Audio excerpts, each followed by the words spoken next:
전 세계 한류팬 1억 명 시대를 맞아 대중문화를 넘어 한국의 역사 문화를 궁금해하는 팬들이 많습니다.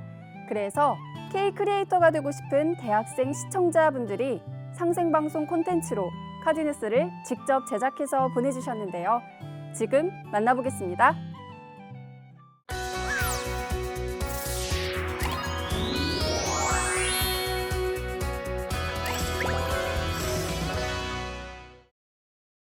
안녕하세요. 저는 일본과 중국이 짓밟은 한국 고대사라는 주제로 발표를 맡은 상생방송 서포터즈 4기의 1조 박모세라고 합니다. 발표를 위해서 따로 설명을 듣는 등 많은 도움을 받았는데 정말 감사하다는 말씀 드리고 싶습니다.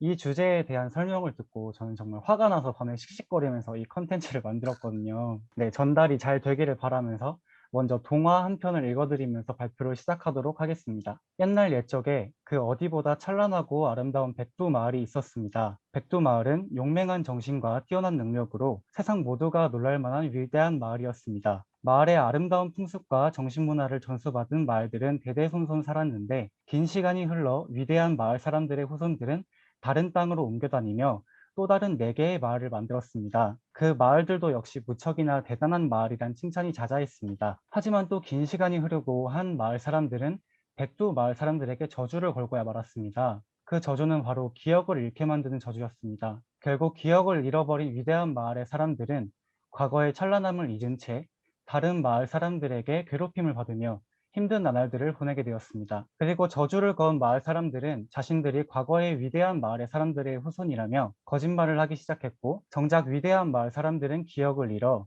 그들을 위대하다며 칭송하고 살아가고 있습니다. 이 동화를 들으시고 어떤 감정이 드시는지 저는 궁금한데요. 저는 좀 불쌍하고 안타깝다는 생각이 들고, 무엇보다 그 사실을 알려주고 싶다는 생각이 가득 차는 것 같습니다. 그런데 사실 이 동화는 실화를 바탕으로 빗대어진 동화입니다.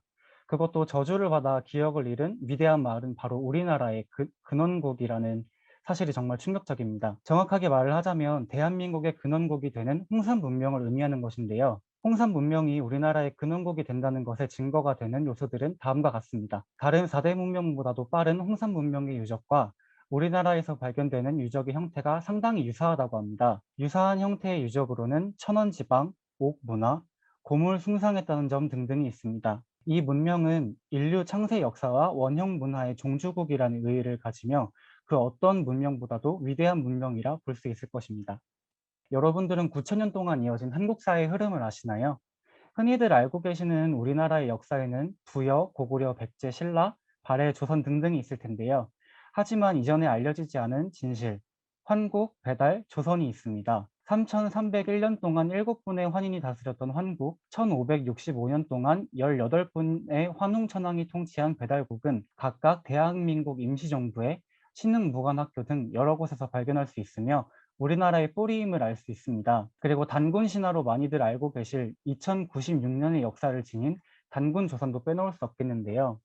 이 세 나라가 바로 우리나라의 근원국입니다. 그리고 홍산 문명의 뿌리인 환국은 4대 문명의 근원으로 동서인류 문명의 뿌리입니다. 그러한 환국의 정통성을 계승하여 12환국 중 한민족은 백두산으로 이동하여 나라를 세웠는데 그것이 바로 배달국이고 이후에 고조선입니다. 생소한 역사를 듣게 되면서 적지 않은 놀라움을 느끼셨을 것이라 생각이 드는데 우리가 한 가지 되짚어 생각해 보아야 할 것은 우리는 이 역사를 충분히 알고 있는가? 입니다.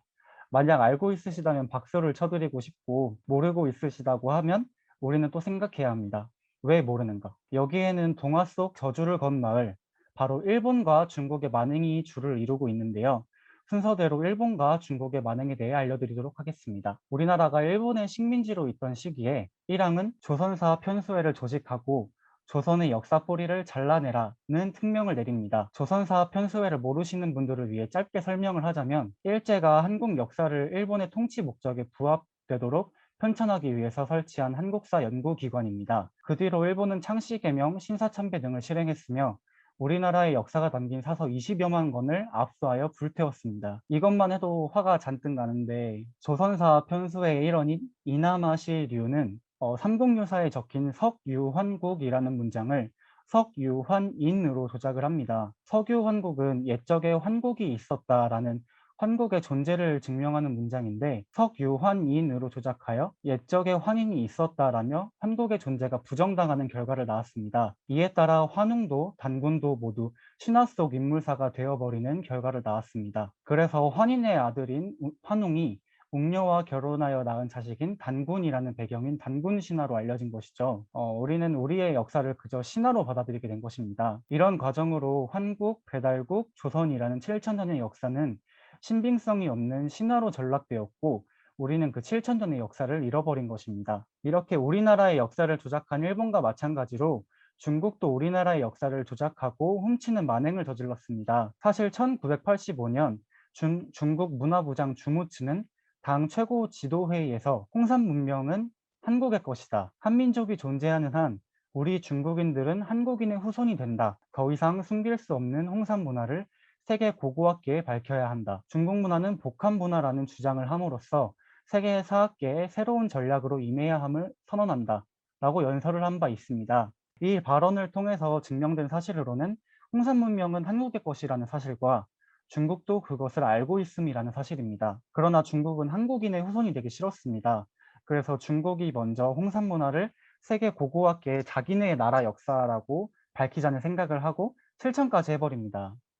중국이 강력하게 주장하며 내세우는 것은 바로 동북공정입니다. 동북공정은 고조선, 부여, 고구려, 발해 등 중국 지역에서의 역사는 중국사의 일부라고 주장을 합니다. 하지만 이런 동북공정은 세 발의 피에 불과합니다. 홍산 문화가 중화민족의 기원을 이루는 문명이라고 주장하는 탐험공정을 완료하고 중국은 2016년부터 중국의 1만 년 역사 문화를 전 세계에 알리는 선전 공정을 하고 있습니다. 이를 알 수 있는 중국의 거짓 선전에는 랴오닝성에 있는 박물관에서 개최된 전시회가 있고 그 전시회는 홍산 문화가 중국의 기원이 되는 문명이라 잔뜩 홍보를 합니다. 우리가 알고 있는 역사와 많이 다르죠. 그리고 시청각 컨텐츠를 활용한 선전 활동도 하고 있는데 홍산 문명을 소유하려는 시도와 유튜브를 포함한 SNS에서도 김치가 파오차이를 변형되어 만들어진 음식이라 선전을 한 행동 등이 포함된다고 볼 수 있겠습니다. 마지막으로는 자본을 이용한 중국 문화 전파 활동이 있겠습니다. 한 드라마에서는 드라마를 제작하기 위해서 PPL을 받는데 중국 기업의 비빔밥 제품을 받아서 중국 요리로 비빔밥을 만드는 장면을 내보낸 바 있습니다. 이는 중국이 자본을 이용해서 한국 문화를 잠식하려는 태도로 볼 수 있겠는데요. 이렇게 중국은 2002년부터 치밀하고도 무섭게 역사 왜곡 공정을 실행했고 이를 세계에 알리기 위해 방금 말씀드린 선전 활동을 하고 있음을 알 수 있습니다. 그렇다면 도대체 일본과 중국은 왜 우리나라의 역사를 빼앗으려 하는 것일까요? 바로 전 세계의 패권을 장악하기 위해서입니다. 미국 오바마 정부 명예장관으로 있으셨던 이홍범 박사님께서는 이렇게 말씀하셨습니다. 정치, 경제, 군사 권력을 배양, 성장시킬 수 있는 보이지 않는 권력이 있다. 그것은 역사 권력이고 문화 권력이다. 이홍범 박사님의 말씀을 바탕으로 우리는 일본과 중국이 역사를 조작함으로써 세계의 패권을 가질 수 있는 명분을 만들려는 목적임을 알 수 있습니다. 여러분은 제가 처음에 읽어드린 동화를 아직 기억하시나요? 일본과 중국이 짓밟은 한국 고대사라는 주제를 알리기 위해서 만들어진